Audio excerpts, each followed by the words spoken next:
In SDR the ZIF stands for ZIF किसके लिए होता है? सॉफ्टवेयर डिफाइंड रेडियो या normal radio. Zero insertion force, zero intermediate frequency, zero insertion frequency या none of the above. तो इसका जो सही उत्तर है वो सही पहचाना आपने, जीरो इंटरमीडिएट फ्रीक्वेंसी। ZIF या जीरो इंटरमीडिएट फ्रीक्वेंसी, ये सॉफ्टवेयर डिफाइंड रेडियो में खास तौर पे ये टर्म यूज होता है। पहले ये होता क्या है इंटरमीडिएट फ्रीक्वेंसी, मैं आपको बता दूं।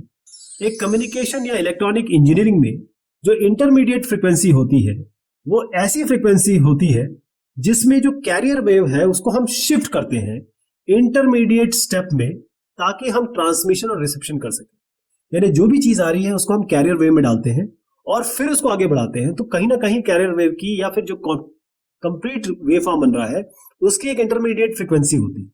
तो जो इंटरमीडिएट फ्रीक्वेंसी, इसको हम ऐसे क्रिएट करते हैं, बनाते कहते कैसे हैं, कैरियर सिग्नल को लेते हैं और कैरियर सिग्नल को साथ में लोकल ऑसिलेटर सिग्नल के साथ लगाते हैं। इस प्रोसेस को हम कहते हैं हेटेरोडाइनिंग। तो इससे हमें एक ऐसा सिग्नल मिलता है जिसकी अलग फ्रीक्वेंसी होती है, या ये कहें कि किसी डिफरेंस लेवल पे या बीट फ्रीक्वेंसी के लेवल पे हमको अलग फ्रीक्वेंसी मिलती है।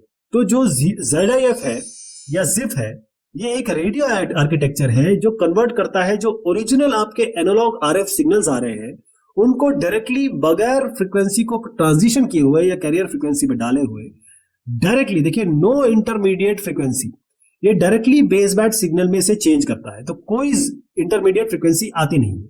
तो इंटरमीडिएट फ्रीक्वेंसी नहीं आ रही है तो यही काम आपका सॉफ्टवेयर डिफाइंड रेडियो कर रहा है कि इसमें कोई भी बीच के फ्रीक्वेंसी नहीं आती। यही ZIF है।